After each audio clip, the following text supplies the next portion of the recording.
হরে কৃষ্ণ। ভগবানের ভোগে তুলসী পাতা কিভাবে দেবেন? অনেকে আমার কাছে প্রশ্ন করেছিলেন যে ভগবানের ভোগে কি তুলসী পাতা চন্দন লাগিয়ে দিতে হবে? তুলসী পাতা কি ওপর করে দেব না চিৎ করে দেব? এবং এই তুলসী পাতা কি খণ্ড করে দেওয়া যাবে, অর্থাৎ বেশি যদি না থাকে সেক্ষেত্রে কি আমরা ছিঁড়ে ছিঁড়ে তুলসী পাতাকে ভগবানের ভোগে দিতে পারি? তো চলুন আজকে এই ভিডিওটির মাধ্যমে আমরা জেনে নেব যে ভগবানের ভোগে কিভাবে এবং খণ্ড করে কি তুলসী পাতা দিতে পারবেন কিনা। তো মনে রাখবেন ৫৬ ভোগ ৩৬০০ ব্যঞ্জন বিনা তুলসী প্রভু একো নাহি মানি।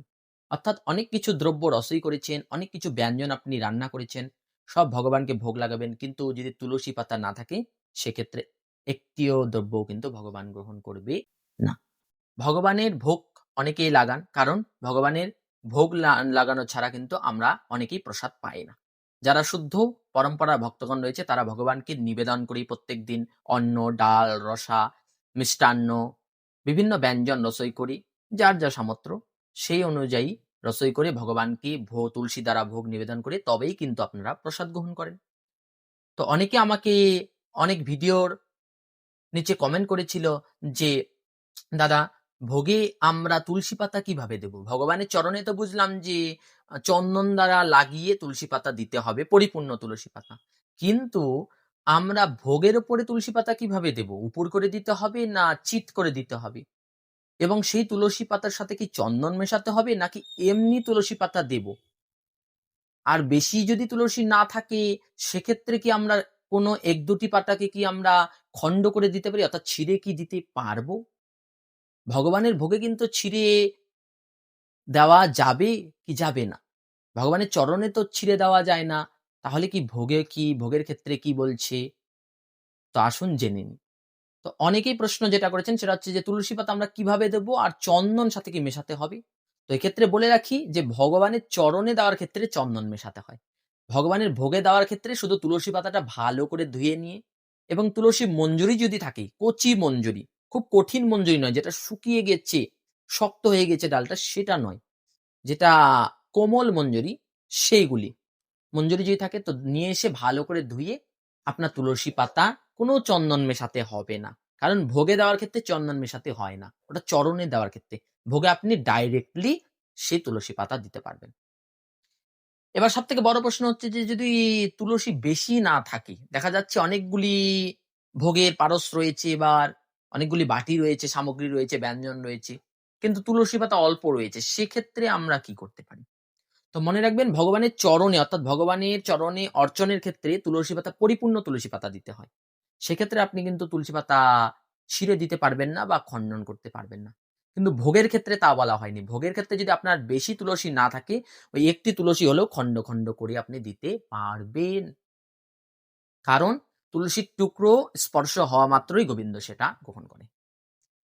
আরো প্রশ্ন রয়েছে যে যদি তুলসী পাতাই না থাকে, দেখা গেল একাদশীর দিন তুলতে পারিনি, দ্বাদশী চলে এসেছে, এখন তুলসী পাতা নেই, সেক্ষেত্রে করণীয় কর্তব্য কি?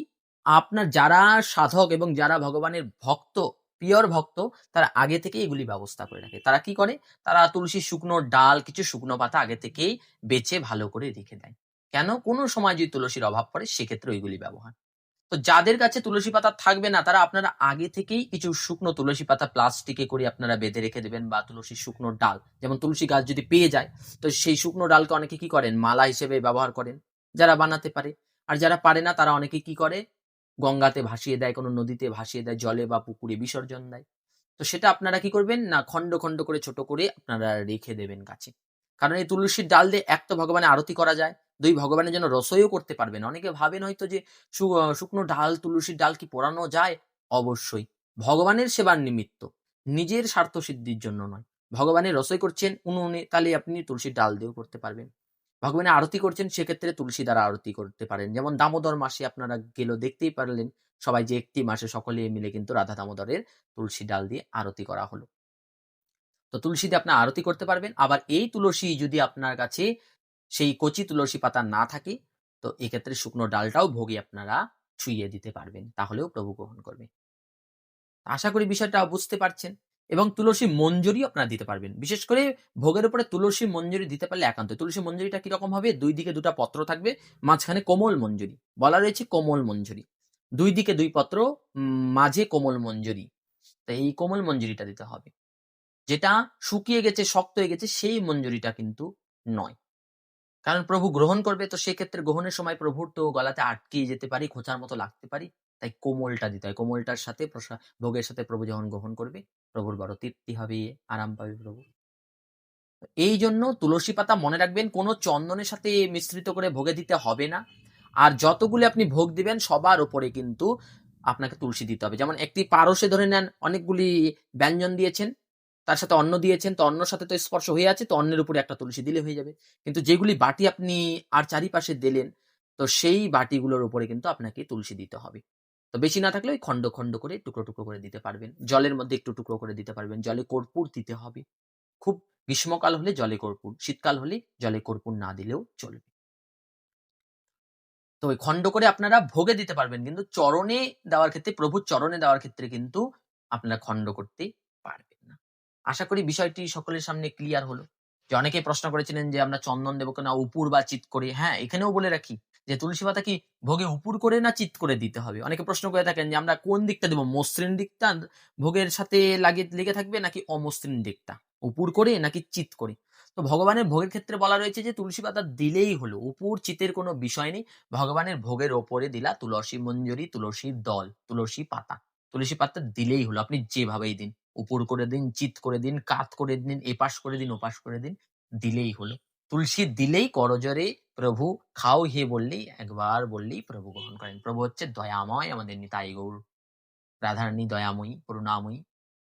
আশা করি ক্লিয়ার হয়েছে ভিডিওটি। তো এই ভিডিওটার জন্য অনেকে হয়তো অপেক্ষা করেছিলেন।